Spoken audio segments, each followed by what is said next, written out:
nombre es Wilson Pérez, les doy la bienvenida, de nuevo gracias por estar acá, espero que tengan una provechosa mañana en este ejercicio que vamos a realizar y agradecemos la asistencia, especialmente el doctor Luis Guillermo Vélez, el director, quien lidera la Agencia de Defensa Jurídica del Estado colombiano, dará unas palabras de bienvenida e iniciaremos con eso todo este proceso que vamos a tener el día de hoy.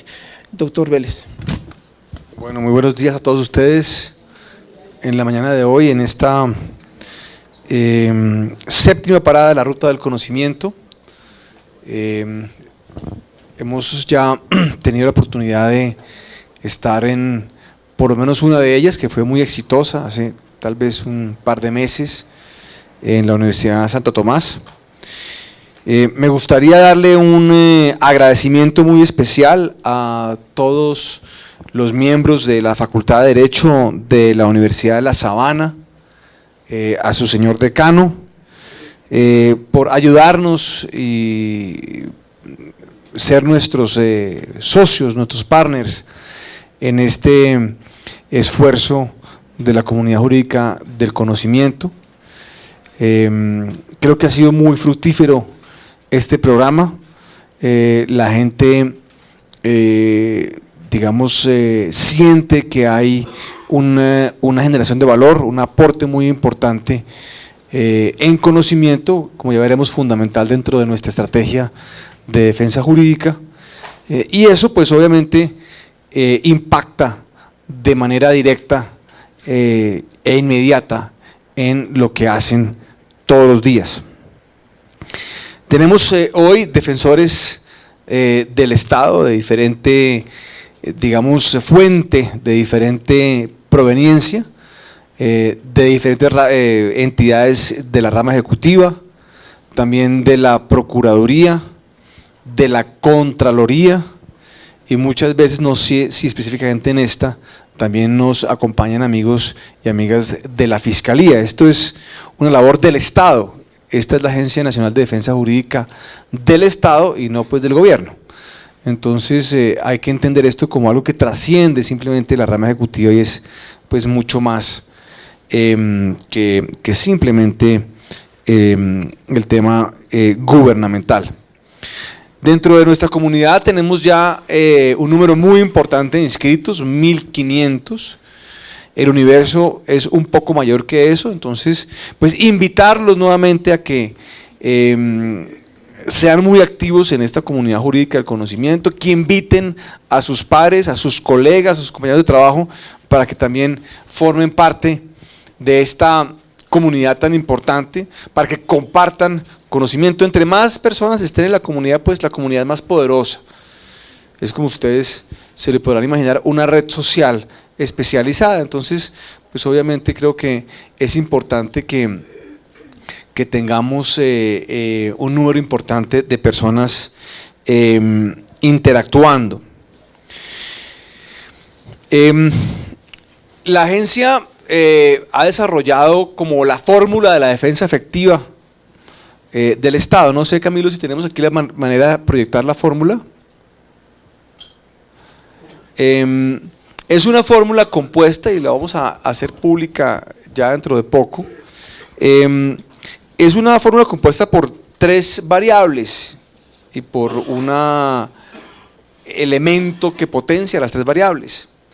La defensa efectiva está fundamentada, primero que todo, en el tema de prevención, de evitar recurrencia y evitar nuevamente una y otra vez causar daño antijurídico.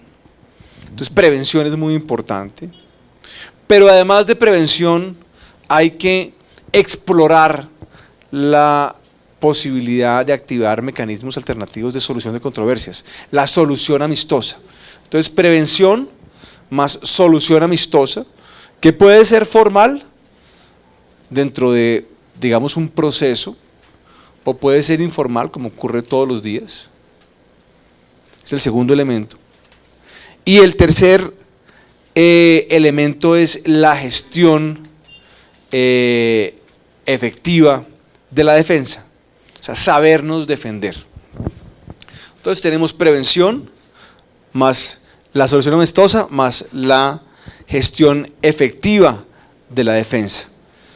Muchas de las charlas que tendremos y que tenemos en la comunidad jurídica del conocimiento tienen que ver con cómo hacer mejor el trabajo, cómo hacer esa gestión mejor.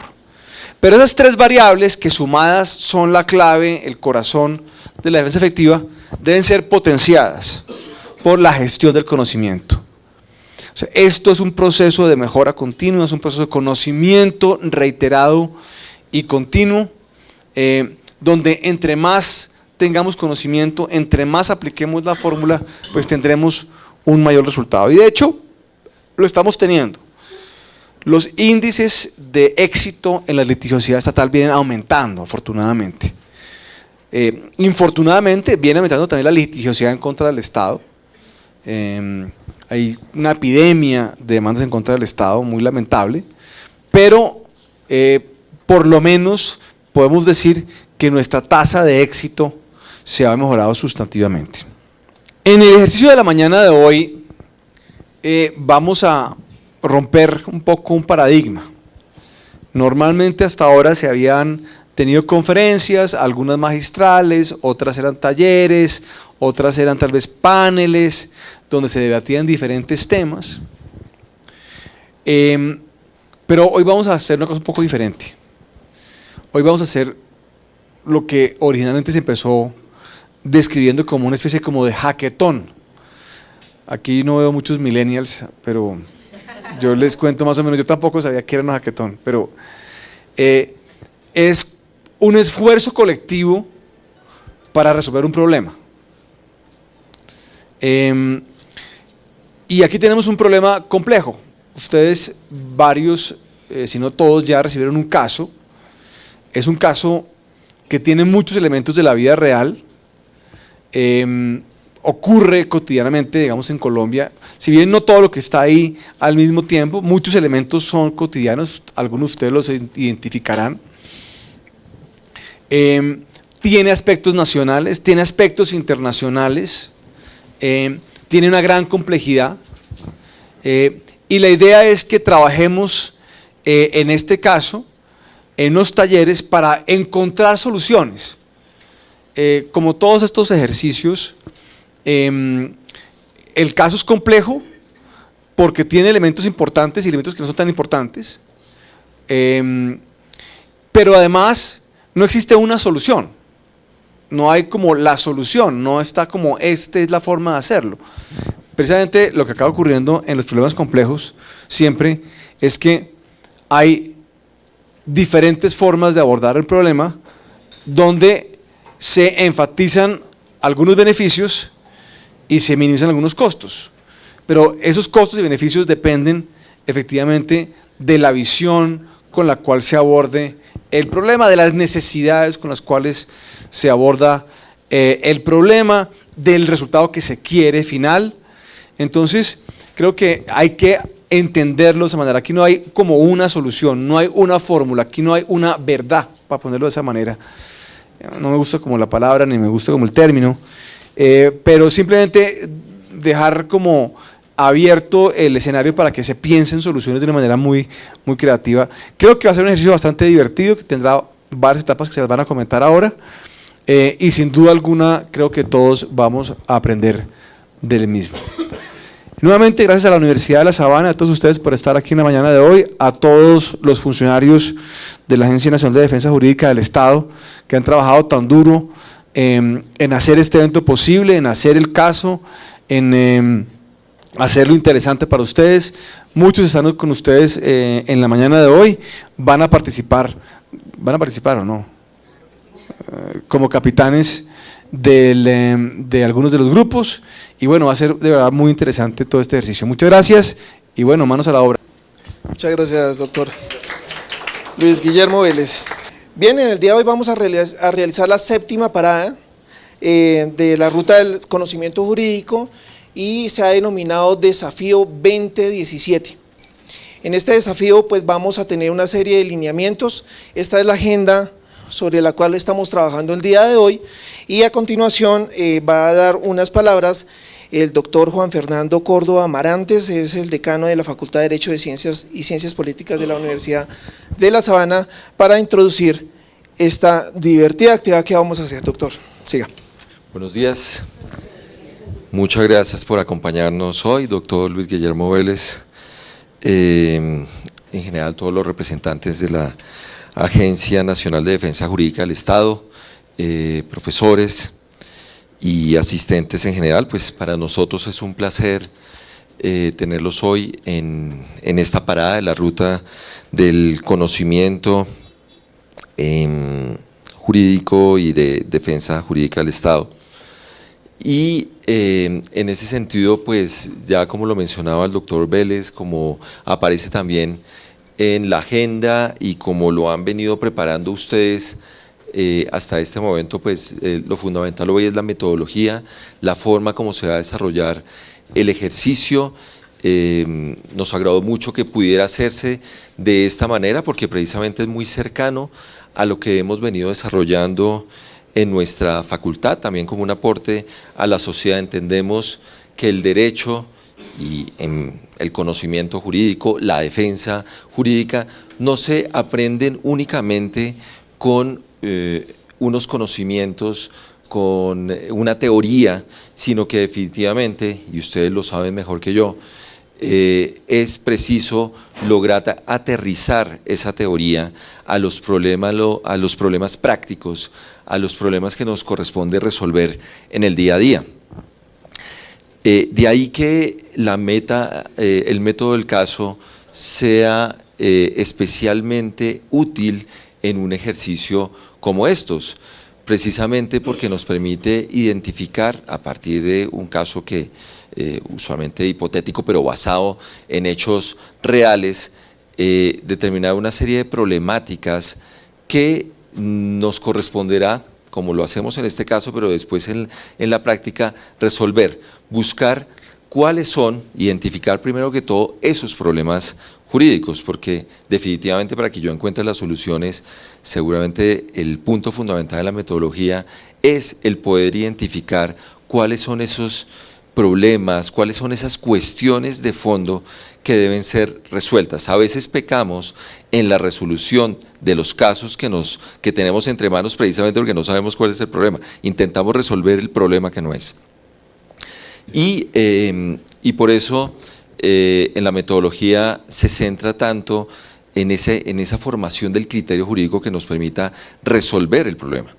Y más adelante, como también lo mencionaba el doctor Vélez, pues lo importante es la creatividad en el sentido de buscar la mayor cantidad de alternativas posibles para la solución de esos problemas.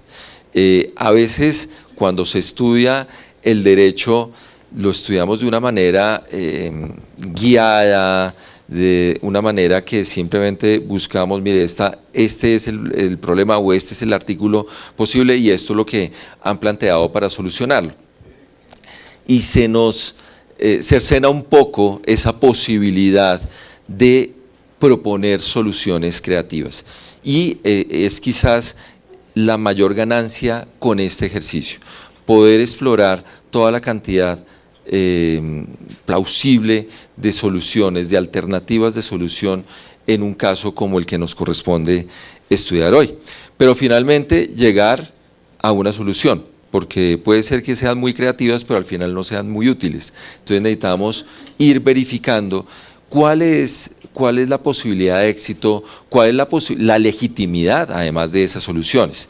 El sentido de que precisamente puede que no haya una única solución para el caso, pero seguramente siempre vamos a determinar que hay una solución legítima o que definitivamente podría haber varias soluciones, algunas de ellas ilegítimas, otras de ellas realmente apegadas a lo que supone la defensa jurídica del Estado, apegadas pues al ordenamiento jurídico, pero también pues a los valores de la justicia. Y eso nosotros lo resumimos. Nosotros tenemos un estatuto epistemológico en la Facultad de Derecho y Ciencias Políticas de la Universidad de La Sabana en distintos niveles del conocimiento, que simplemente se los enuncio porque sería muy bueno que el ejercicio también lo pudieran desarrollar desde esos distintos niveles del conocimiento. Ya el profesor Carlos Arévalo en un momento les explicará la metodología y seguramente saldrán a relucir varios de estos elementos que he mencionado aquí, pero en particular hablamos de un nivel filosófico que supone conocer muy bien las causas últimas del derecho, un nivel científico que supone manejar con experticia las fuentes del derecho, las leyes, la jurisprudencia, la misma doctrina, para llegar más adelante a un nivel técnico que permite, después de hacer todo este ejercicio, conocer muy bien la técnica, decir cómo desarrollo yo, por ejemplo, un método de estos, cómo identifico yo los problemas, las soluciones, cómo los argumento, cómo voy y las presento. Eso hace parte de esa defensa eficaz, porque muchas veces puedo tener muy clara la solución, pero no la sé presentar. Y tenemos que formarnos muy bien en esa técnica, y de ahí que sea tan útil un ejercicio de estas características. Pero finalmente cerramos siempre con un nivel, el cuarto nivel, que es el nivel prudencial, el nivel que supone en cada uno de los casos tomar las decisiones más legítimas, las correctas, poder saber qué puede ser correcto y qué incorrecto en ese determinado caso y tomar una decisión apegada a ese nivel prudencial. Entonces, pues sin más, yo sé que la idea es entrar en materia. Quiero nuevamente darles la bienvenida a este ejercicio. Hoy utilizamos pues la sede que compartimos, que usamos algunas veces para ejercicios de posgrados y de educación continua de Forum. Nosotros también desarrollamos algunas actividades acá en esta sede más cercana seguramente a sus trabajos, a sus lugares. Ojalá en algún momento podamos hacer otra parada en Chía, donde con mucho gusto los atenderemos. Muchas gracias y que disfruten el ejercicio. Doctor Córdoba, muchas gracias. Bueno, la jornada de hoy cuenta con una dinámica particular que a continuación la va a explicar el doctor Carlos Arévalo, profesor del área de Derecho Internacional y miembro del Grupo de Derecho Internacional y Derechos Humanos de la Facultad de Derecho de la Universidad de La Sabana, a quien invitamos aquí al escenario. Gracias. Bueno, muy buenos días, bienvenidos a esta parada de la Ruta del Conocimiento.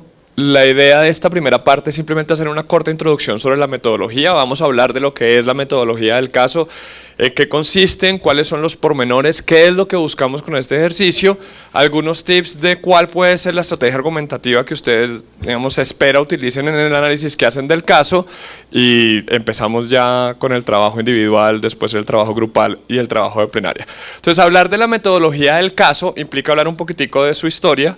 Y esta metodología empieza con este personaje, que se llama Christopher Columbus Langdell. Langdell fue el decano de la Escuela de Derecho de la Universidad de Harvard en 1870, pero desde 1864 él ya venía preocupado por identificar una forma a través de la cual los estudiantes por sí mismos lograran establecer principios básicos que podían replicar en cualquier jurisdicción. Ustedes saben que Estados Unidos, al ser un sistema federal, la Universidad de Harvard está ubicada en Boston, Massachusetts, pues en Cambridge más precisamente, pero está en Massachusetts, y los estudiantes iban de distintos estados a aprender a esta escuela muy prestigiosa de Derecho, y después tenían que salir a sus otros estados y tenían que aprender la legislación propia de esos estados. Luego tenían que darles herramientas, más que todo principios, que pudieran ser replicados en distintas jurisdicciones. Entonces él descubre que la mejor forma de hacerlo, era un profesor de derecho privado, concretamente de contratos, era a través de darles casos, sobre todo de darles jurisprudencia, para que los estudiantes, viendo la jurisprudencia y la forma como se había desarrollado esa jurisprudencia por parte de los jueces, ellos podían extraer las reglas de derecho propias de cada una de esas decisiones, aprendían a tomar decisiones y aprendían la forma como los jueces pensaban, extraían los principios y después podían replicarlo en su ejercicio profesional en cualquiera de los estados en donde ellos fueran a ejercer. Entonces, así surge la metodología del caso, que después va a evolucionar a lo que conocemos como metodología de estudio de caso. La diferencia es que ya no está basada tanto en la jurisprudencia, sino en problemas difíciles, complejos, con muchos elementos que se intenta resolver, que si bien son hipotéticos, responden a realidades. Entonces, el método de Langdell fue muy polémico en su época. precisamente porque lo que se utilizaba en las escuelas de derecho en Estados Unidos en ese momento era el método de Dwight, seguramente también muy familiar para muchos de nosotros. Muchos de acá, los que estudiamos derecho, algunos estudiaron bajo este método: memorizar, recitar y después hacer ejercicios. Si llegaba un profesor, abría su libro de derecho, empezaba a enseñar el derecho, los estudiantes tomaban apuntes, se lo aprendían todo y después el estudiante venía y el profesor lo llamaba en clase y le decía: repítame lo que dijimos en la clase tal sobre este tema, y el estudiante tenía que repetirlo. Primaba la memoria, pero el estudiante realmente no tenía la forma de sacar un conocimiento que pudiera después aplicar a través de las competencias que él mismo desarrollaba para su ejercicio práctico. Fue tan polémico que, a pesar de que el rector de la Universidad de Harvard nombra a Langdell como decano para darle un impulso a este tema, pues se genera la pugna entre Dwight, que era profesor de la Universidad de Columbia, y Langdell, que era el decano en Harvard, y hace que la mayoría de los estudiantes que estaban en ese momento, cuando se implementa la metodología del caso en Harvard, salieran corriendo de la Universidad de Harvard y se fueran para Columbia. Precisamente porque esta era una metodología novedosa que además plantea uno de los retos a los que nos vamos a enfrentar acá, y es que es una metodología 100% interactiva. Es decir, por primera vez en las aulas de clase, el protagonista no es el profesor. El profesor, a través de otra metodología que acompaña a la metodología de estudio de caso, que es el método socrático, se encarga de guiar a los estudiantes para que sean los mismos estudiantes, en este caso los participantes de la comunidad del conocimiento, para que ustedes mismos sean los que logren llegar a plantearse problemas e a intentar dar soluciones. Lo único que nosotros hacemos como profesores es dirigir esa discusión, de tal forma que sean ustedes los que salgan y propongan cuáles son las mejores alternativas de soluciones de acuerdo con su experiencia profesional y con el bagaje de conocimiento que todos ustedes traen para aportar en este grupo. Entonces, de antemano, les pido disculpas, esto va a ser muy interactivo. No sé si divertido, como decía William, pero sí va a ser muy interactivo. E implica que todos ustedes van a tener que participar en algún momento dado, leyendo el caso, participando en las discusiones de grupo y viniendo a la plenaria a interactuar con el resto de sus compañeros. La participación que ustedes hagan es fundamental en este ejercicio. Sin esa participación no funciona. Hay una evolución en la metodología del caso. 1870 inicia con las escuelas de derecho. Cuando uno habla de metodología del caso, lo primero que se le viene a la mente son las escuelas de negocios, pero en realidad ustedes pueden ver acá cómo llega a las escuelas de negocios solamente a partir de 1970 y después a las escuelas de medicina desde 1985. Es como una versión moderna del estudio de caso, porque en realidad pues se entiende que la metodología del caso existía desde la antigüedad a través del estudio incluso de algunos aspectos médicos, el método socrático, la mayéutica, etcétera, ya existía desde esa época. ¿En qué consiste el método del caso entonces? Lo principal, digamos, así como los protagonistas son los estudiantes en la metodología, por supuesto hay algo esencial sin lo cual no podemos hacer metodología del caso. ¿Y qué creen ustedes que es eso esencial? La participación es fundamental, estamos de acuerdo, pero algo sin lo cual no hay metodología del estudio de caso. El caso.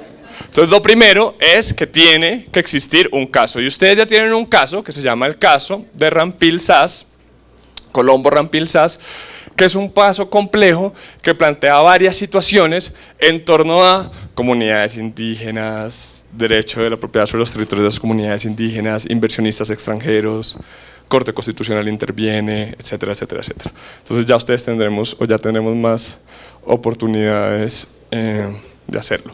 Como lo decíamos, ustedes construyen el conocimiento. Por eso me parece que es una metodología esencial para esta comunidad en la cual lo que se busca es construir las buenas prácticas a partir de lo que cada uno tiene que aportar.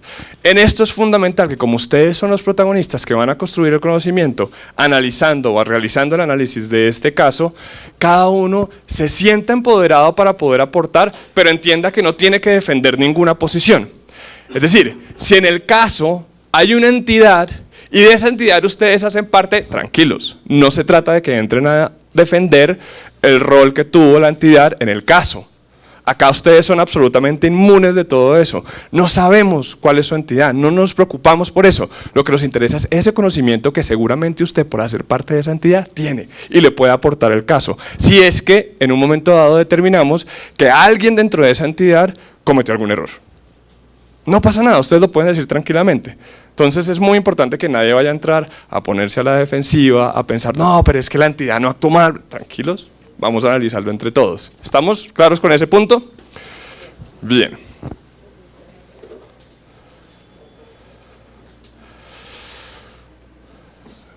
Lo otro bueno que tiene esta metodología, el otro punto interesante, es que pone a los estudiantes en una situación real, pero en un ambiente absolutamente libre de riesgos. Es decir, cuando ustedes en la realidad van a ser exactamente, seguramente todos ustedes están enfrentados a esa situación, situaciones que están acá contenidas en este caso, cuando ustedes lo hacen en la realidad, ahí se están jugando la responsabilidad del Estado colombiano. Acá no.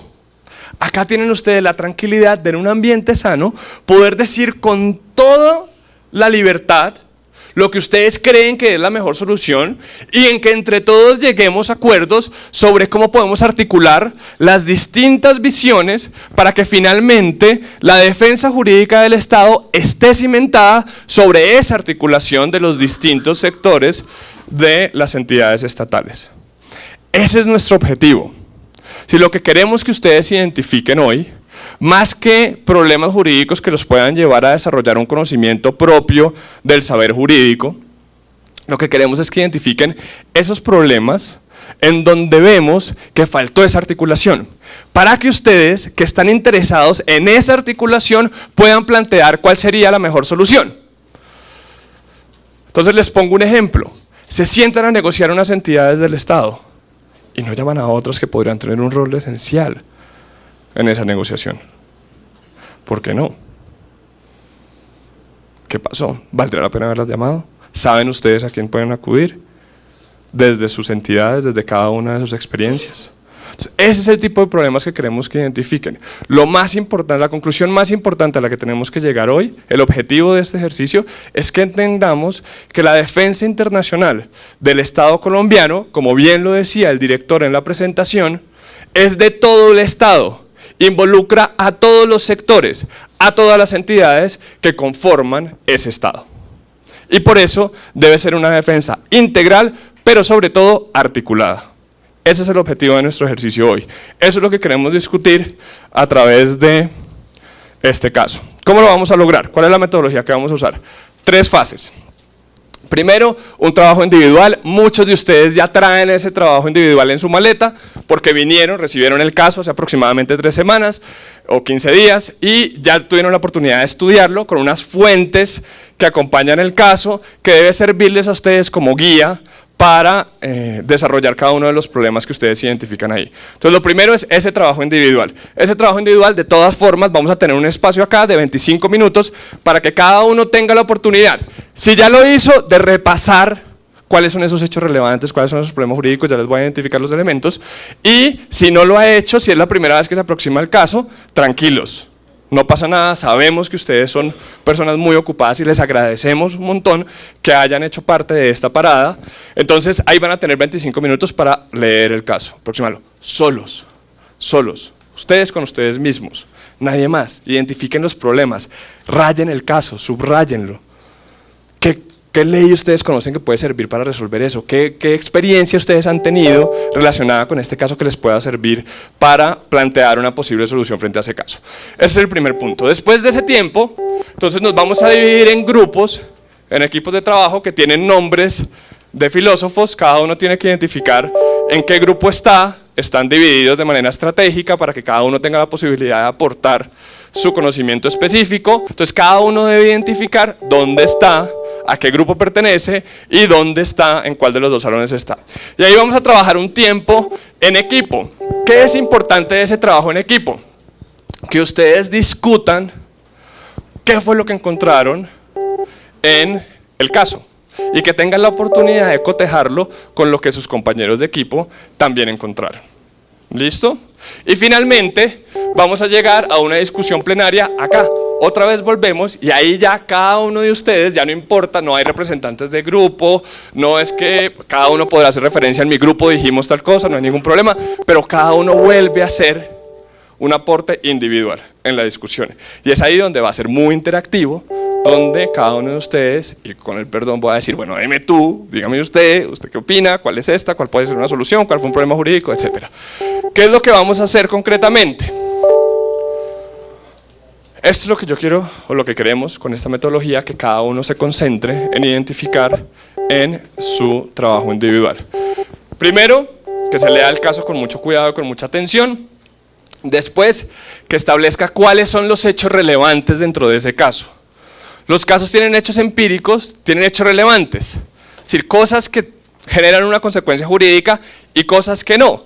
Seleccionen ustedes solamente aquellos que sean realmente relevantes porque pueden llegar a tener una consecuencia jurídica. Ese es el trabajo que nosotros normalmente, sé que todos acá no son abogados, pero en discusiones jurídicas es lo que todos hacemos. Y es que traducimos los hechos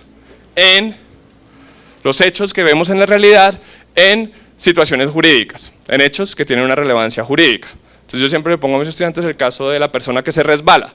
Para cualquier persona que observe ese hecho, es una persona que se resbaló. Para nosotros es una responsabilidad civil extracontractual. Entonces eso es lo importante que ustedes tienen que identificar. ¿Cuáles son esos hechos que pueden llegar a generar una consecuencia jurídica? Y después de eso, que planteen un problema jurídico.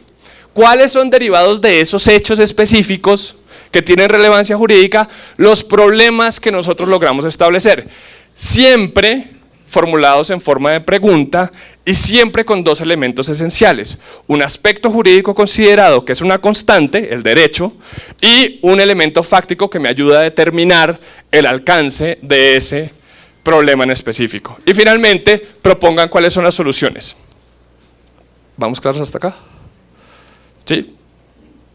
¿Claros en cuál sería la tarea? Bien. En los trabajos en equipo, entonces, como ya les contaba, la idea es que ustedes, después de haber identificado los hechos relevantes, después de haber identificado cuáles son los problemas jurídicos y después de proponer unas soluciones de manera escueta, rápida, individualmente, vayan a los grupos y se sienten a discutirlo. No, yo encontré este problema jurídico, yo encontré este otro, ese no me parece tan relevante. ¿En tono de qué? ¿En tono de qué deben ser identificados nuestros problemas jurídicos? En tono de problemas de articulación de las funciones que cumplen las distintas entidades. ¿Estamos?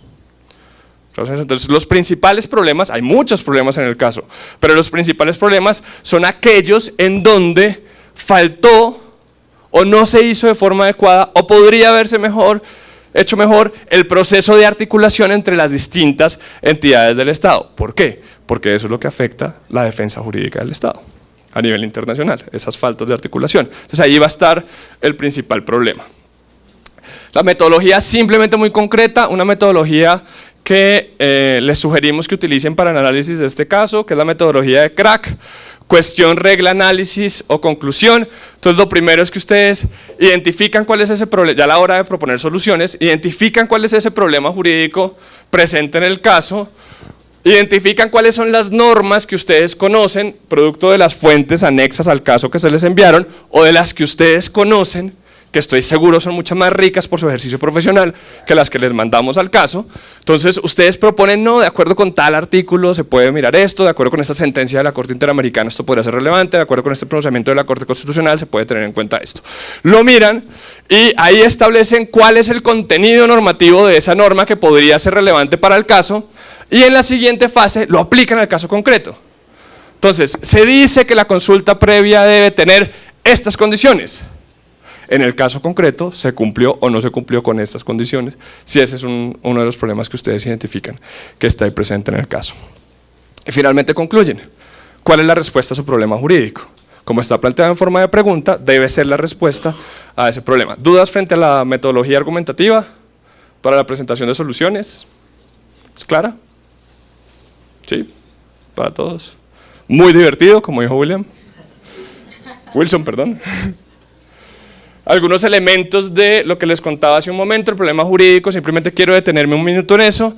El problema jurídico tiene estos dos elementos esenciales, siempre planteado en forma de pregunta: los hechos relevantes, los aspectos jurídicos considerados. Como les decía, los hechos relevantes son aquellos que tienen una consecuencia jurídica, no son todos los hechos, sino aquellos que específicamente me pueden llevar a la construcción de un problema. y el aspecto jurídico es el punto concreto de derecho que queremos dilucidar. Esos dos siempre tienen que estar presentes en el planteamiento del problema.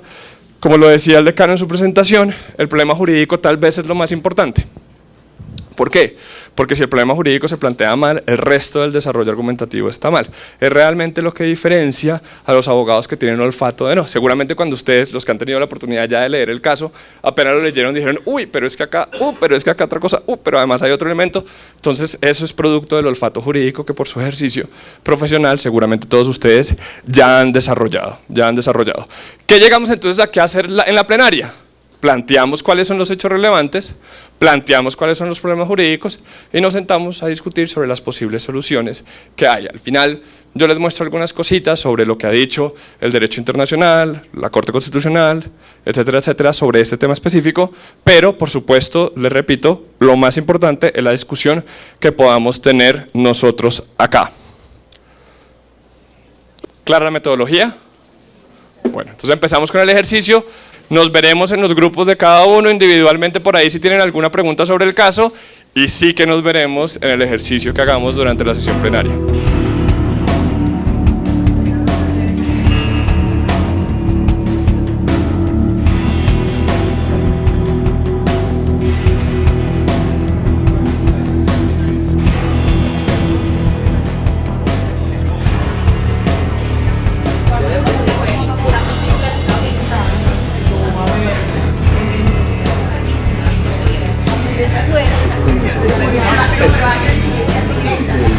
El Estado se ajusta a derechos y se ajusta.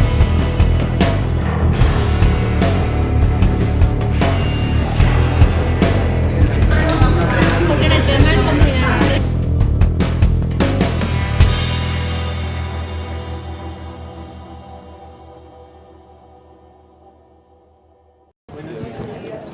La idea es que ya todos ustedes tuvieron una oportunidad de discutir el caso, analizarlo individualmente, discutirlo en sus grupos.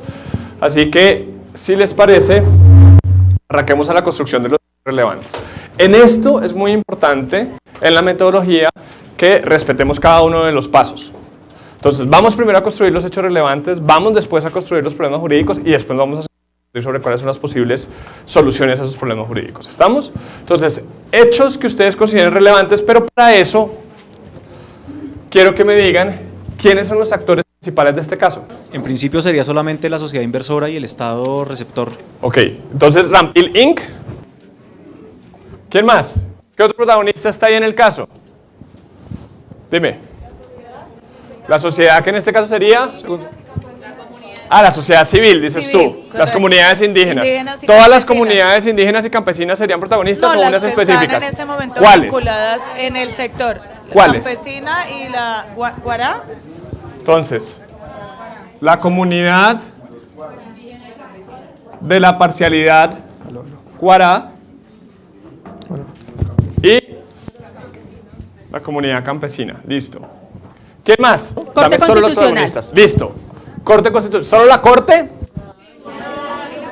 ¿Podríamos decir la jurisdicción constitucional como protagonista? ¿El juez, el tribunal, la Corte? Bien. Jurisdicción constitucional. ¿El Ministerio del Interior? Bien.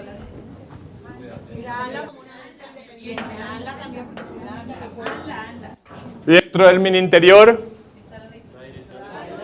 la Dirección de Consulta Previa. Bien. ¿Quién más? Me decían ahora ANLA. Bien. ¿Quién más? Ambiente. ¿Quién más? Medicina legal. Sí, está. Pero es uno de los actores relevantes. ¿Lo metemos? ¿Es relevante? ¿Estaría dentro de la jurisdicción constitucional? Las autoridades territoriales. Podemos poner ahí. Metámosla, está ahí. ¿Quién más? Autoridades territoriales. Autoridades territoriales, como Sí, por porque ejemplo, ahí la aparecieron- personería. No, la autoridad territorial en cabeza Ah, la de la autoridad. alcaldía, porque ahí dentro de los hechos se manifiesta que la alcaldía y las entidades territoriales pues omitieron la obligación de dar información. Las autoridades administrativas locales. ¿Sí? ¿Sí te entiendo bien? La personería del pueblo, que fue la que ayudó con la tutela a los indígenas. Claro, entró es en un la representación. protagonista. ¿Quién más? ¿Quién más? El Tribunal Internacional. ¿Quién nos de falta por ahí? Tribunal. El Tribunal de Arbitramiento. Bien. ¿Cómo se llama ese tribunal? CIADI. Muy bien. ¿Quién más? ¿Quién más nos falta por ahí? La Autoridad Nacional Minera. ¿La Agencia Nacional de Minería? Listo. Falta uno por ahí que también. ¿Está la Agencia Nacional de Defensa Jurídica del Estado? Ojo, estamos escogiendo protagonistas. En este caso sería protagonista la Agencia Nacional de Defensa Jurídica del Estado. Ahí está. Ahí está.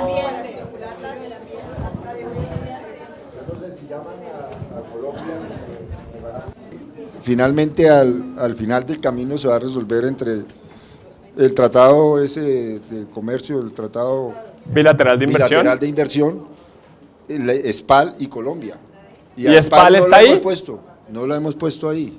¿Y es protagonista SPAL? Pues finalmente va a resultar porque ella es la que va a defender el tratado. El tratado. Ojo, si ustedes me dicen que todos estos son actores relevantes dentro del caso, es porque cada uno de ellos debe tener por lo menos un hecho relevante que lo vincule. Luego ahí tienen que estar los que realmente son relevantes para los problemas jurídicos que vamos a plantear. Entonces, me falta uno. Creo que una cosa es Rampil In y otra cosa es Colombo Rampil SAS. Sí, ¿y no está ahí Colombo Rampil SAS? No, no está, efectivamente.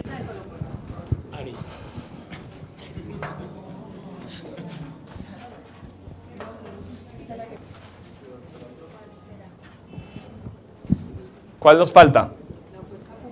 La fuerza pública nos falta, ¿cierto? ¿Y la fuerza pública ahí tiene un hecho relevante? Ah, entonces nos falta la fuerza pública.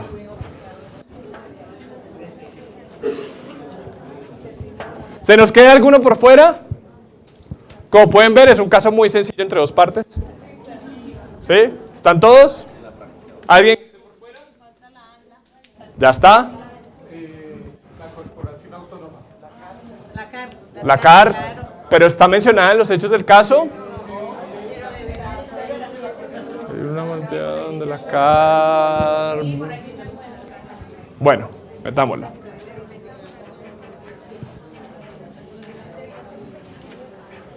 Listo. Yo creo que ya los tenemos a todos. Si todos estos son nuestros actores relevantes dentro del caso, ¿cuáles son esos hechos que son realmente relevantes? Y aquí viene la segunda parte. Si ustedes me dicen que ese es un hecho relevante es porque lograron extraer de esos hechos un problema jurídico.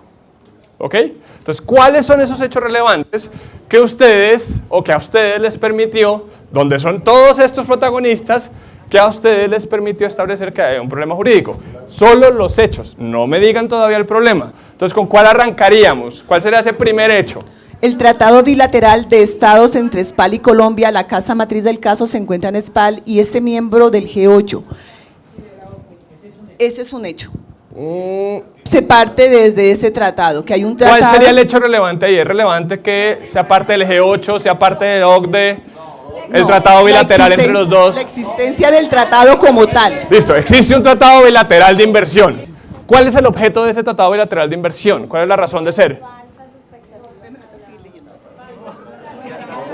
O sea, bajo la teoría, las empresas son malas, los inversionistas son el diablo, ¿sí? ¿Sí? No, por supuesto no. La inversión es importante, contribuye al desarrollo. Si ese desarrollo es sostenible, mucho mejor. Aquí no hay demonios. Es decir, aquí no es el Estado es el malo, la empresa es la mala. No, es un caso que no tiene malos.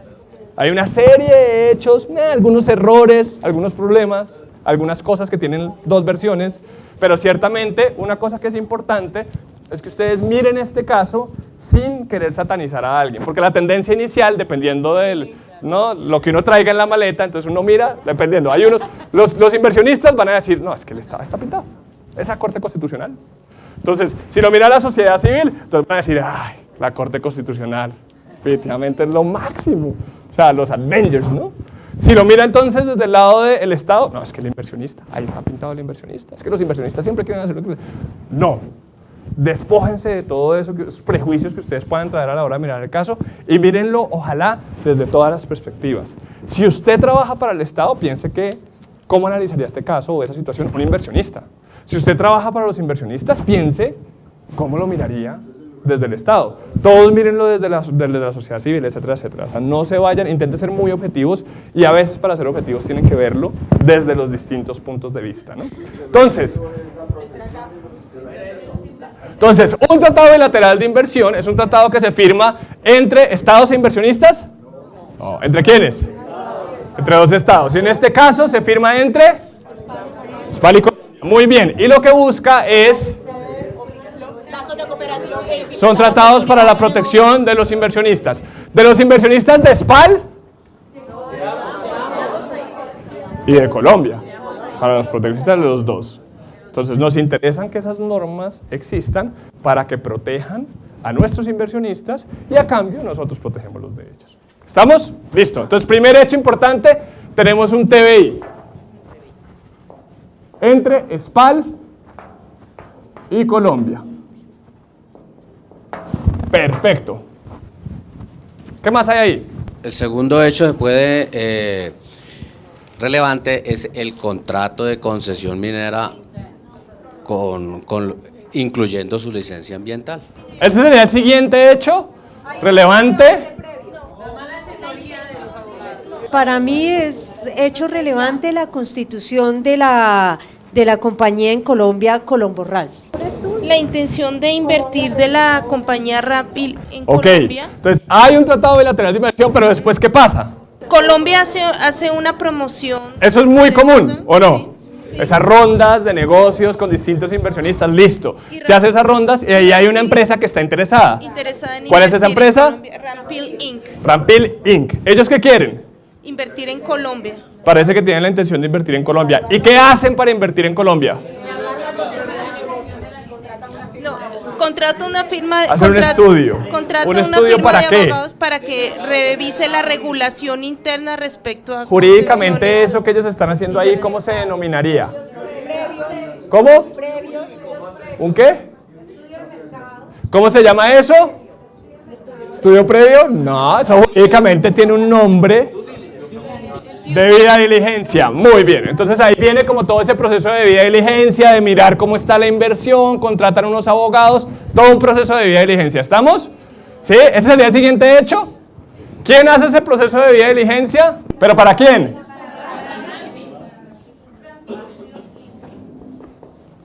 Para Rampil Inc. Listo. Precisan que no tuvieran comunidades indígenas. O sea, ese estudio que se haga, pero precisando que no tuvieran ¿Qué era lo comunidades que quería indígenas. evitar la empresa ahí? La consulta previa. Quería evitar la consulta previa. Listo, lo podemos meter ahí. O sea, un proceso de debida diligencia, pero sobre todo lo que ellos querían era un territorio sin comunidades. Ahí inmediatamente hay otro hecho que se vuelve muy importante. Además que no tuvieran consulta, que realizar la consulta, tenían como unas perspectivas de cambio de normatividad o una inversión de nivel de requerimientos existentes en materia ambiental y como en regulación laboral y fiscal. Ellos tenían como esa expectativa de pronto hacer unas modificaciones, porque ahí está atado, señalarán como normas determinantes para la inversión en el nivel de requerimientos existentes en materia ambiental, así como la regulación laboral y fiscal. Digamos que para ellos sería un tema importante, el tema de la estabilidad normativa en esos temas. ¿Sí? Era un tema importante. Listo. Entonces digamos que importancia de la estabilidad regulatoria, podríamos decirlo. También algo muy común, en lo que le interesan a las empresas antes de invertir. Podría uno decir que está muy relacionado con esto.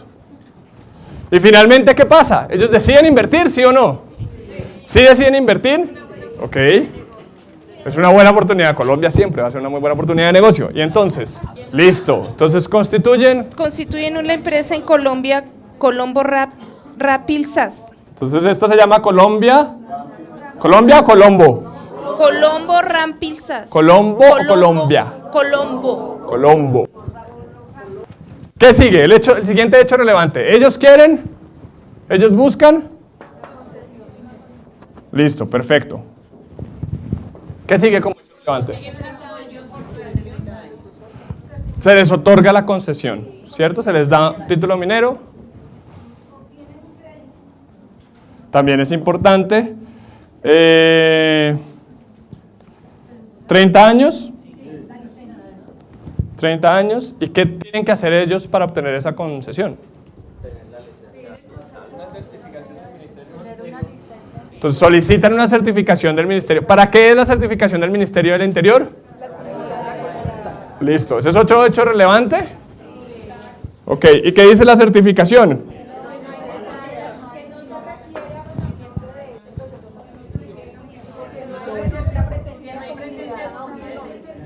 Entonces, la consulta previa es ¿para qué?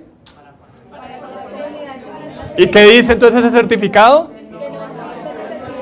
Listo, que no hay, la certificación dice que no hay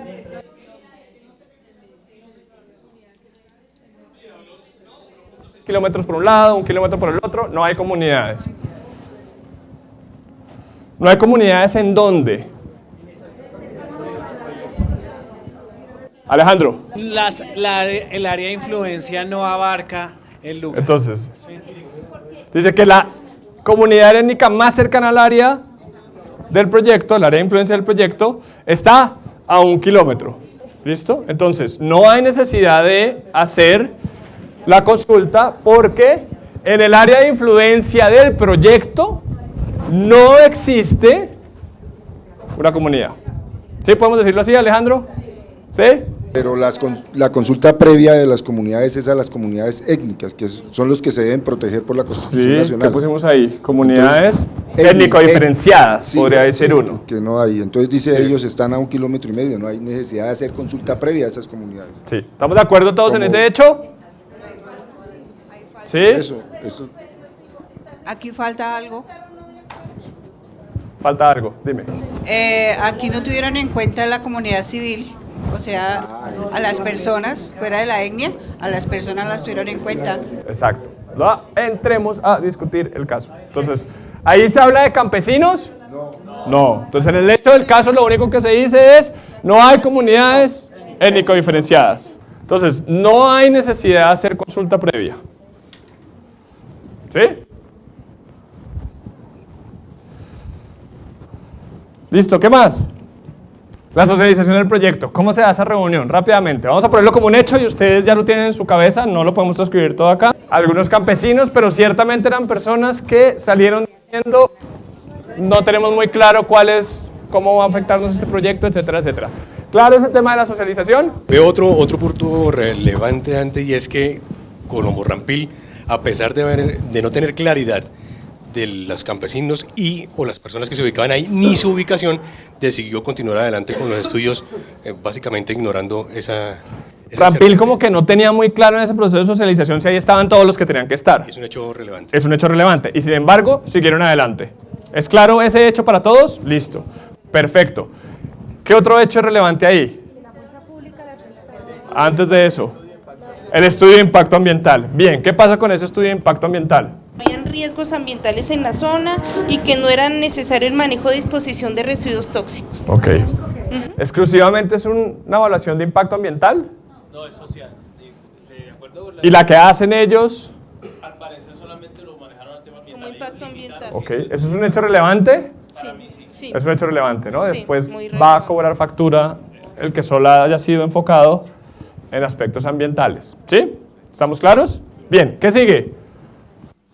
Otorgan la licencia con base en este estudio de impacto ambiental. Perdón. La necesidad de hacer un plan para manejar la disposición de los residuos tóxicos. Queda dentro de la licencia De la licencia, es una ambiental. advertencia que se hace al momento de otorgar la licencia. Perfecto, eso es un tema súper importante.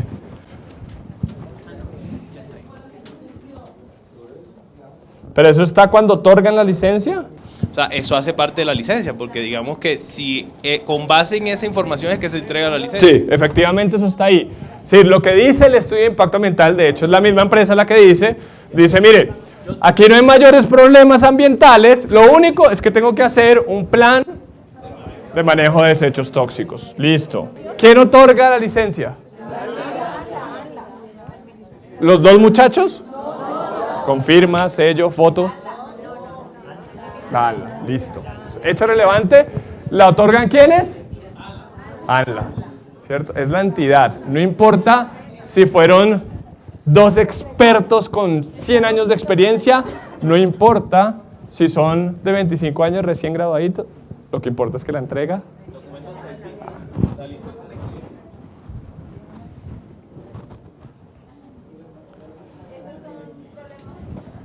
Listo, listo, listo, listo. ¿Qué más, qué más, qué más? Pues después de obtenida la licencia se obtiene la concesión minera, pues digamos, después Sí. de cumplir adicionalmente los demás requisitos que están se obtiene previstos. la concesión minera durante 30 años. Listo. Entonces este hecho nos quedó mal.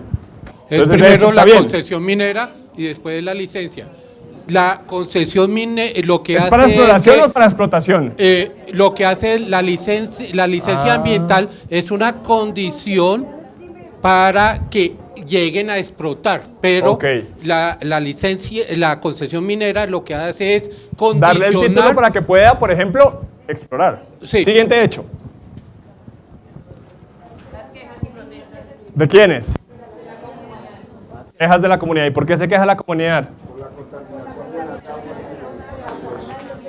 Por la contaminación de las aguas y los residuos tóxicos en la comunidad que está ya afectando la salud y la agricultura de la población. Y también hace notar que en el territorio empiezan a aumentar las violaciones a las mujeres, empiezan las peleas, los litigios en los bares, o sea, hay un problema social. Listo. Entonces, una afectación social. Las quejas de la comunidad son por problemas sociales, salud, ¿qué más? Ok, me gusta. ¿Qué más?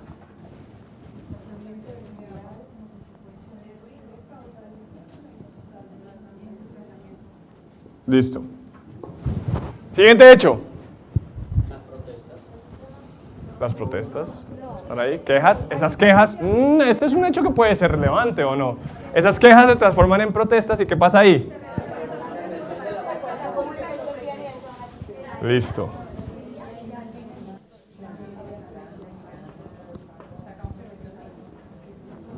Fuerza pública. Listo, ¿qué más?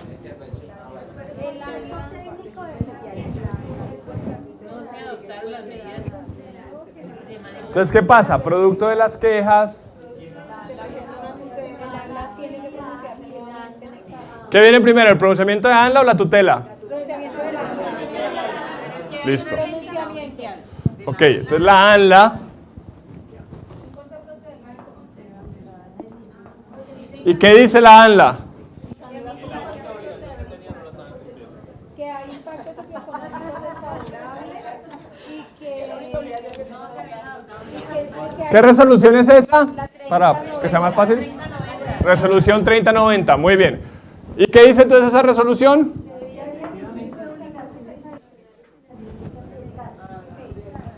Que hubo impactos, digamos, que no se previeron inicialmente y por eso es ¿De necesario. qué naturaleza? Socioeconómicos. Listo, entonces inicialmente hubo unos impactos socioeconómicos que no se tuvieron en cuenta. Eso dice en la 3090, ¿cierto? ¿Qué más? Ok, una contaminación del agua. Y se tienen que incluir unas obligaciones adicionales, ¿a cuáles?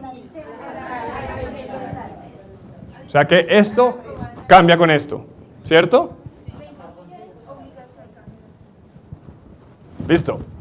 Bien. ¿Qué más? ¿Qué pasa con la tutela? ¿Quién pone la tutela? La personería y la personería. Comunidad. la comunidad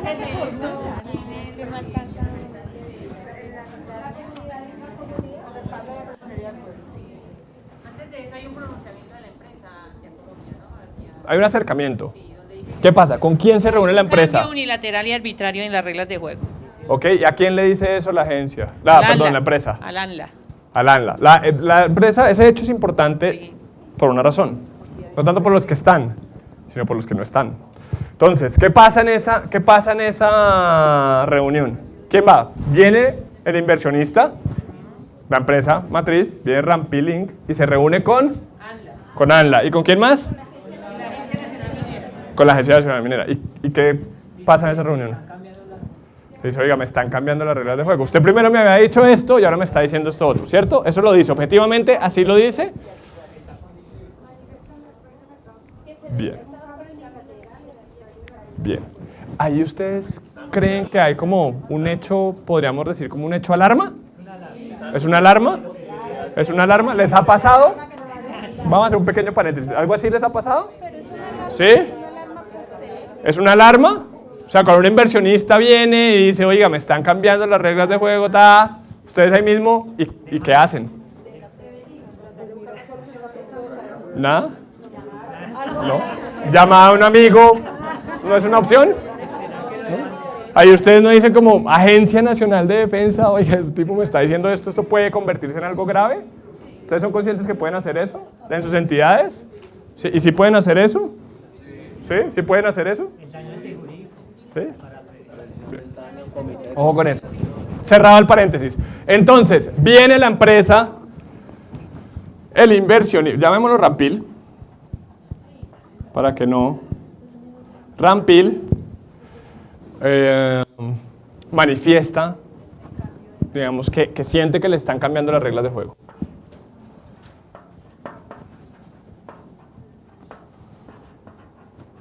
Listo. Siguiente hecho.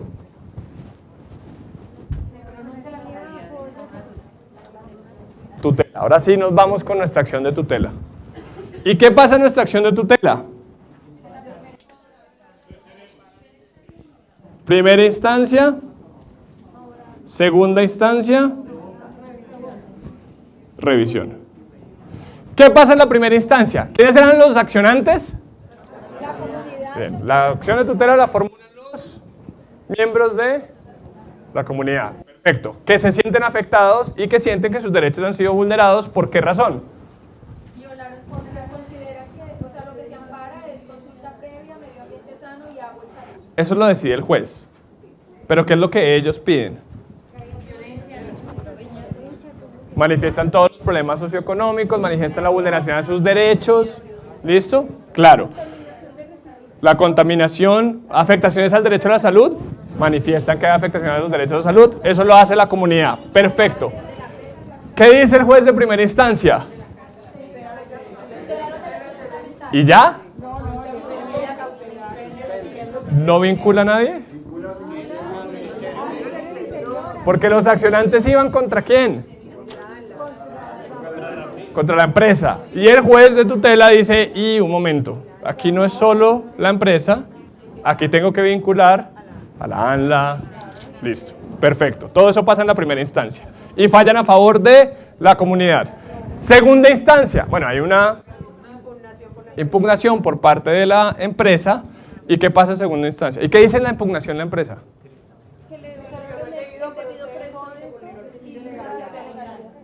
Que hay una vulneración a debido proceso y principio de legalidad. ¿Y qué dice el juez constitucional de segunda instancia?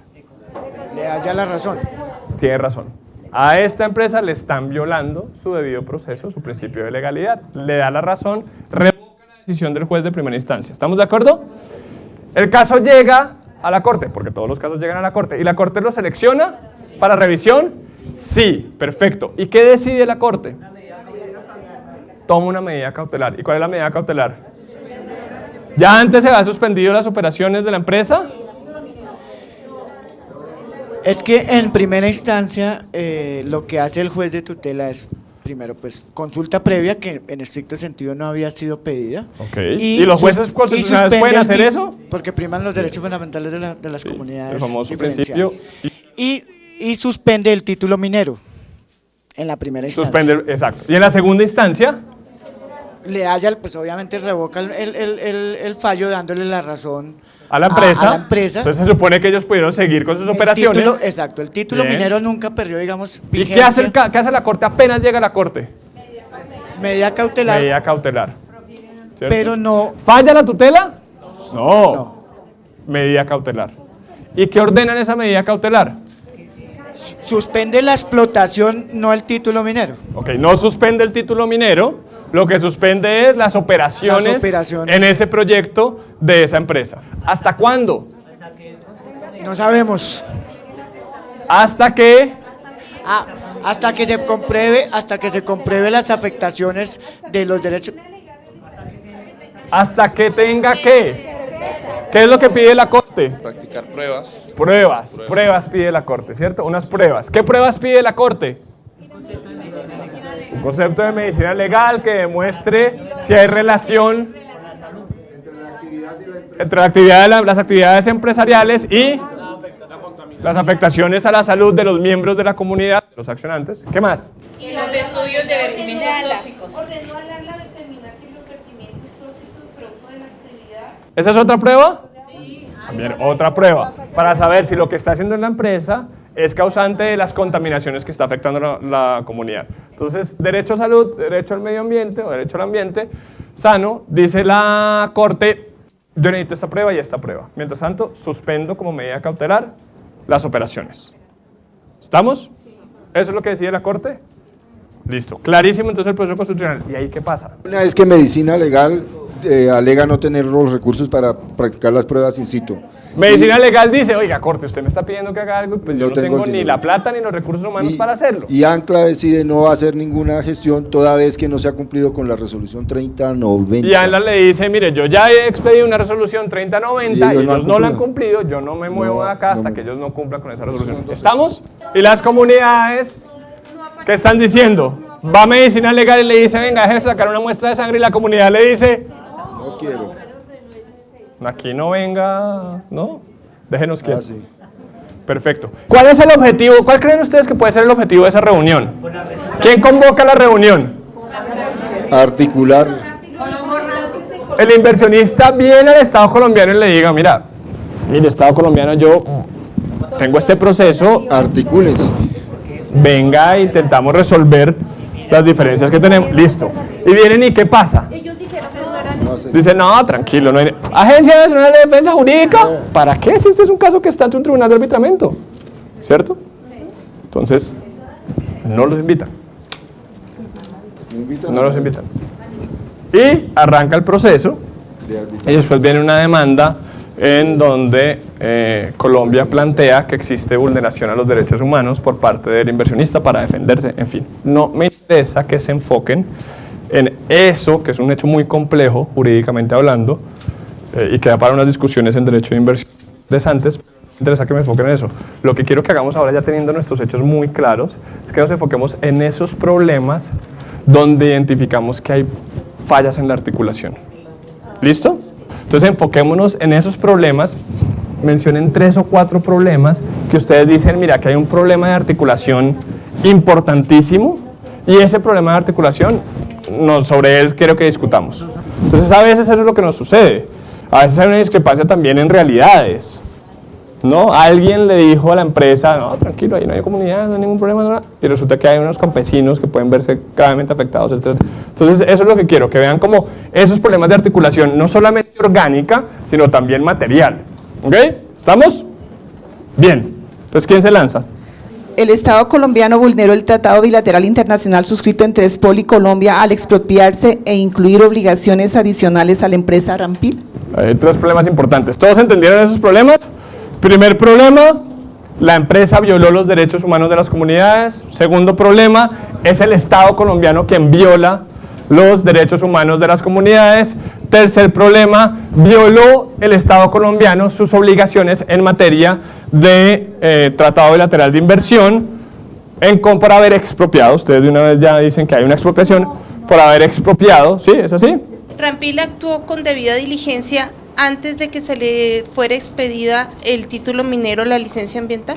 Realmente con la resolución se le cambió toda la normatividad que ellos conocían con anticipación. Ok. creo que se entiende cuál es el sentido del problema jurídico. El sentido del problema jurídico es, ¿realmente hubo un cambio en las reglas de juego en contra de Rampil? Derechos fundamentales versus confianza legítima y estabilidad jurídica. Ok. El Estado colombiano violó las garantías de trato justo y equitativo de Rampil y lo expropió de sus intereses de una manera unilateral y arbitraria. Ese está bueno. Ese reúne un poco todo lo que hemos dicho de la obligación de actuar con debida diligencia del Estado, de la empresa, si realmente tenía una expectativa legítima, etcétera, etcétera. Ese engloba a todos los que han hablado al respecto. ¿Marcamos ese como un problema jurídico? ¿Listo? El primero es en sí con el contrato, con la firma inversora. Sí. Y el segundo es la violación contra nuestra comunidad, como le decía el artículo 7º, es que si el Estado con la celebración del contrato, con la firma tal, violó los derechos fundamentales de las comunidades étnicas, o sea, el primero es contra el tratado. Y el segundo es que si con ese tratado, con ese convenio, violó, con el tratado, violó los derechos humanos, los derechos fundamentales de la comunidad. No hay un efecto directo sobre las comunidades. Entonces ahí es donde viene, digamos, el primer problema que tenemos es, violó el Estado colombiano las garantías de trato justo y equitativo de Rampil SAS y lo expropió en sus intereses de una manera unilateral y arbitraria. ¿Es claro ese primer problema? Bien. Hay otro problema que tiene que ver la actuación del Estado y que involucra una articulación. ¿Cuál podrá ser? Digamos, a partir de las conclusiones del grupo, no sé si estemos de acuerdo con ese. ¿Con ese? ¿No tanto? Esas son las cláusulas que se alegarían por parte del inversionista. Correcto. Lo que pasa es que la violación de cada una tiene causas diferentes. Un montón de elementos. Motivos diferentes que, pues, posiblemente se deducen de hechos distintos. Okay. Tal vez el trato justo y equitativo se viene de el cambio o la exigencia de mayores estándares de mitigación del daño por parte de la ANLA. Okay. Mientras que la expropiación se deduce no de eso, sino de la suspensión de actividades ordenada por parte del juez. Okay. Entonces, aunque son dos causales, bien. Me gusta. ¿Cómo plantearíamos ese problema jurídico enfocado en esa acción, en esa suspensión?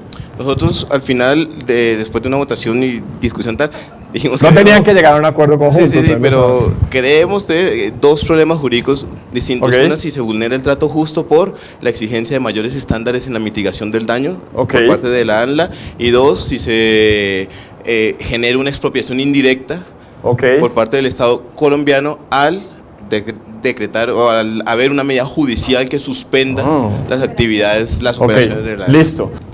Girando en torno a esto, Grupo, hay que decirlo. ¿todos lo ven?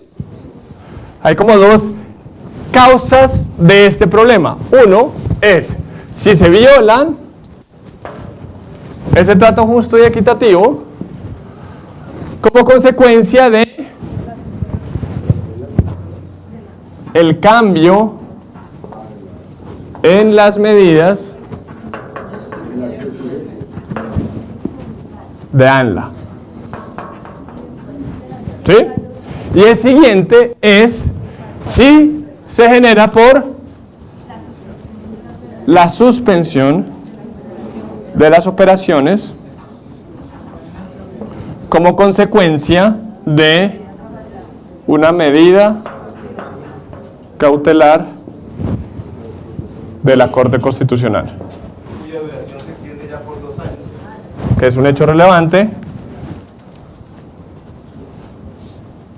Y a esto ustedes lo clasifican, digamos el aspecto jurídico considerado lo clasifican, no expropiación indirecta. ¿Cómo plantearías ese problema jurídico? Creo que ya lo ha mencionado la compañera pero hay que sistematizarlo, hablando, no dividiendo el Estado colombiano y al inversionista, cosas. sino Exacto. la violación de los derechos humanos de manera sistemática en el caso. ¿Sí? Pero, o sea, el problema jurídico hay que enfocarlo de una vez con los dos frentes, Colombia y los inversionistas. Para mí hay uno que es claro y es la diferencia del entendimiento que tiene el Ejecutivo frente a la consulta previa, frente a la visión que tiene el juez constitucional frente a la consulta previa. De hecho, el caso nos relata que el Ministerio del Interior tiene un entendimiento de por qué no había que hacer consulta previa y la Corte Constitucional ve que en su falta de articulación, o sea, es decir, el Estado colombiano, las entidades ejecutivas y las entidades judiciales deberían tener el mismo concepto de protección del derecho fundamental. Parece que el Ministerio del Interior tiene un entendimiento diferente al establecido, o al parecer de pronto es la misma entidad, el Ministerio del Interior, que no está teniendo en cuenta los pronunciamientos de las altas cortes y de las cortes internacionales frente a la protección del derecho fundamental a la consulta previa. Este problema va a quedar mal planteado, pero simplemente para hacerlo rápido, digamos, se debe realizar consulta previa en el caso de la comunidad parcial ordenada por las actividades en la zona minera, pero lo importante es que ustedes entiendan que el problema jurídico es si tenía que haber consulta previa o no. O sea, yo pienso que, es decir, como lo que estamos tratando de identificar son la articulación del Estado. Claro, pero eso plantea una articulación. Exacto. ¿Hay una desarticulación en qué? Entre el entendimiento sobre la protección del derecho fundamental. En el concepto de consulta previa como derecho fundamental que maneja la entidad, que maneja la Corte, que maneja el derecho internacional, ¿cierto? Hay un problema de articulación, está claro. Pero yo me voy a unir a mi compañera de equipo, a Luz, en el sentido de que si bien hay una parte legal de cláusulas y de todo que se está cuestionando en ese problema jurídico bien planteado que está ahí escrito sobre las garantías del trato justo, recordemos que todo el inicio de este caso se hace mucho énfasis en que hay un tratado bilateral y que pertenecen al G8 y a la OCDE, que es la Organización para el Desarrollo Empresarial, que tiene que tiene unas normas que protegen el bloque constitucional, los derechos interamericanos humanos. Es un foro aparte que habría que abrir, que cuando dos países se van a cooperar y se van a apoyar en un congreso, están de alguna manera coparticipando en esto. Entonces, cuando nosotros planteamos los tres problemas jurídicos, uno frente al tratado, el incumplimiento del tratado bilateral, otro si el Estado colombiano había violado los derechos humanos frente a ese contrato, y otro, si la empresa Colombo Rampil había violado los derechos humanos, creo que estamos siendo coherentes un poco en que todo se origina por una violación de derechos humanos. O sea, esto iba perfecto, hasta que se dieron cuenta que al año y medio de estar ejerciendo el contrato, hay una comunidad indígena que no fue censada, no se le socializó adecuadamente el proyecto y por lo tanto se queja con una cantidad de causas de insuficiencia en los estudios, improvisación, irresponsabilidad y desarticulación. Entonces yo sí creo que dejar los derechos humanos, y ahí me uno a Luz, que lo discutimos mucho al interior de nuestro equipo, es tanto causa como consecuencia. Y creo que pueden haber problemas jurídicos que no los pongan a chocar a los dos. Discutiendo el caso con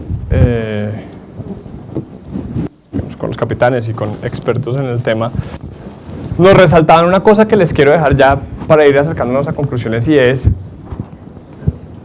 digamos, la directora de Defensa Jurídica Internacional resaltaba mucho una cosa que es importante. No es el qué, es el cómo. Y eso es muy importante que ustedes como entidades lo tengan claro.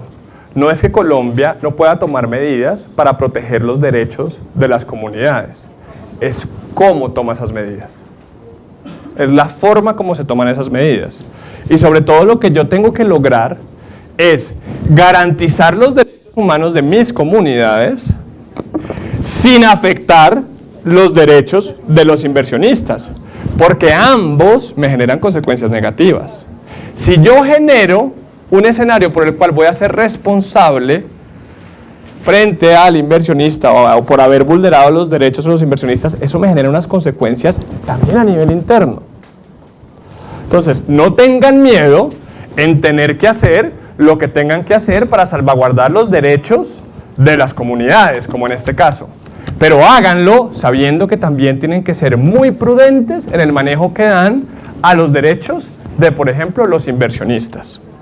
Porque si ustedes se dan cuenta, esto no comienza con una violación a derechos humanos. Esto comienza ¿con qué? Con un error en el procedimiento administrativo. Pero si ustedes miran en este caso, ¿podría Colombia defenderse diciendo, muchos de ustedes estoy seguro lo pensaron, oiga, pero es que ustedes violaron los derechos humanos de nuestras comunidades y por eso tuvimos que tomar estas medidas en contra? Por supuesto que sí, pero ¿cuál va a ser la respuesta frente a eso? Un momento, usted le dijo a la empresa que hiciera A, la empresa hizo A, y después usted cambió las reglas de juego. ¿Tenía la facultad para hacer esos cambios? Claro, usted puede hacer esos cambios, finalmente usted tiene que protegerlo, pero ¿quién carga con el error por haber ejercido ese cambio? Estado. ¿Qué pasa si la resolución 3090 es la resolución inicial en la que se le dice a la empresa, oiga, bien su estudio de impacto ambiental, pero le faltan elementos de estudios socioeconómicos, le faltan más elementos sobre esto, sobre esto, sobre esto, sobre esto. ¿La empresa lo habría tenido que hacer? Sí. ¿Y estaríamos en el problema en el que estamos? Entonces no empieza con un problema de violación a los derechos humanos. Empieza con un problema de articulación. El tema de consulta previa, súper interesante. En realidad, ahí en el área de influencia del proyecto no hay una comunidad étnico diferenciada, pero a nivel internacional, la jurisprudencia, la Corte Constitucional recogiéndola, ha dicho, ojo, no es solamente que no esté haciendo un proyecto en el territorio, sino que usted puede con sus operaciones afectar. ¿Quién se equivocó ahí? Porque es decir, a Rapil se le cobra que no es, bueno, Ministerio del Interior haciendo... El ministerio, pero la empresa también se equivoca. Claro, la empresa también se equivoca. ¿Por qué? Porque la empresa hace una debida diligencia y la hace mal. Se equivoca también el Estado que no controla la forma como se hace esa socialización.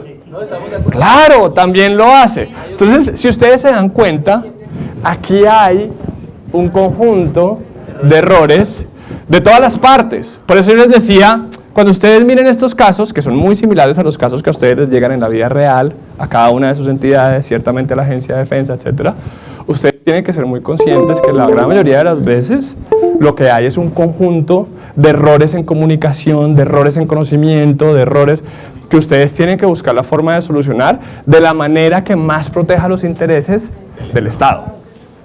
Porque ahí sí, pero en esto hago un punto aclaratorio bien importante. La forma como más protegen ustedes los intereses del Estado también es garantizando que el Estado pueda cumplir con sus obligaciones internacionales. Si ustedes no pueden decir, yo no sé, eso es problema de los que tienen que encargarse de la demanda que presenten ante el CIADI. Yo acá voy a hacer lo que no pueden hacer eso. Por eso la articulación se vuelve un factor tan importante. Por eso es el principio con el que queremos que ustedes se vayan a la casa. Y es que ustedes esto, además, sepan, no lo tienen que hacer solo. No lo tienen que hacer solos. Ustedes tienen una agencia que se encarga de establecer cuál va a ser la estrategia de defender a Colombia en escenarios como este. Llámenla. Fíjense que ahí las entidades se fueron solas y en el problema en el que ahora estamos. Si este fuera un caso real, imagínense el problema en el que ahora estaríamos. Que se habría podido solucionar si simplemente, ¿no?, llamaba a un amigo. Todos hacen parte de esta comunidad. Lo importante, no. Es un cúmulo de muchos elementos reales. Ahí hay elementos de muchos casos. Si ustedes revisan las fuentes que les entregaron, las fuentes que vienen anexas al caso, en esas fuentes ustedes van a encontrar muchos de los casos, fallos de la Corte Constitucional, sentencias de la Corte Interamericana, litigios internacionales ante el CIADI, laudos arbitrales ya proferidos, en donde, ¿no?, el caso araña un poquitico elementos de cada uno de esos. Y desde la academia lo que uno ve cuando lee los casos en contra de Colombia, de distintos sistemas, es que hay un tema probatorio grave. O sea, muchas veces perdemos porque alguien en una entidad no se puso la camiseta de ir y encontrar esa prueba que se necesita para lograr sacar adelante ese caso. Y es muy triste saber que uno como Colombia tiene la razón, se puede defender, pero no lo puede hacer porque no tiene las herramientas para hacerlo. Entonces es muy importante, ya que ahora, ¿no?, nos conocemos todos, seguramente esta no es la primera vez que ustedes hacen parte de esta comunidad, que cuando a ustedes les llegue un requerimiento probatorio cara a una defensa del Estado a nivel internacional, ojalá sean ustedes los que puedan ponerse esa camiseta o ayuden a que alguien en su entidad se la ponga para encontrar esa prueba que nos pueda defender. Finalmente, cuando pierde un litigio Colombia, lo perdemos todos, pierde el Estado. No pierde el gobierno, no pierde la agencia, no pierde tal entidad, pierde el Estado. Pierde el Estado. Entonces es muy importante que tengan la tranquilidad de saber que cuando ustedes protegen los derechos de las comunidades están actuando bien, de acuerdo a la labor que ustedes tienen que realizar, pero que tengan mucho cuidado no en que dejen de hacer eso, sino en cómo lo están haciendo para también salvaguardar los derechos de terceros que se pueden ver afectados por esas decisiones. Muchas gracias. Muchas gracias a todos.